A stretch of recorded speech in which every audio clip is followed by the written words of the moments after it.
నోవహు కాలంలో ఎక్కడ చూసిన అందము అందము అందము అందము. ఎంత భయంకరమైన అందం అది! మోసపోయారు ఆ జనం, జల ప్రళయానికి గురయ్యారు. ప్రియులారా, ఈరోజు ఈనాటి అందాలు అగ్నికి ఆహుతి చేసేస్తాయి. మారు మనసు పొందండి, మారు మనసు పొందండి. మరలా మరో ఏట వస్తుంది, మరో క్రిస్మస్ చూడకు. ప్రభు రాకడ రాబోతా ఉంది, దేవుని ఉగ్రత రాబోతా ఉంది.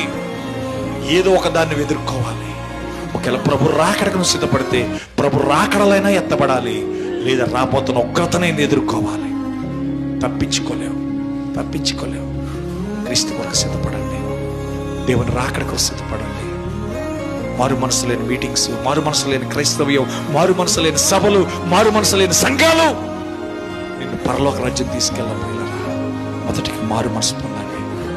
ఒకవేళ అనువనొచ్చు, అయ్యా నేను చాలాసార్లు దేవుని అడిగాను కానీ నాకు దేవుడు మారు మనసు లేదు అనొచ్చు. ఒక్కసారి హృదయపూర్వకంగా అడుగు. అవును ప్రభువా, ఈ రాత్రి నీ వాక్యమే నాను ప్రభువా, ఇది సత్యమని నేను నమ్ముతున్నాను ప్రభువా, నీ వాక్యాన్ని నమ్ముతాను ప్రభువా, నేను వెంబడిస్తాను ప్రభు అని ఎంతమంది చెప్తున్నారు?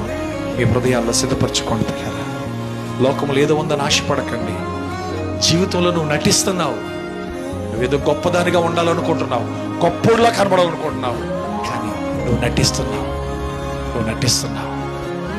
నీ నటన ఒకరోజు నువ్వు ఫూల్ అవుతావు, సిగ్గుపడతావు. జీవితంలో నీకు చాలా విరక్తి కలుగుతుంది. నీ మనసంతా ఏదో తెలియని బాధ, తెలియని ఆందోళనలో ఉన్నావు.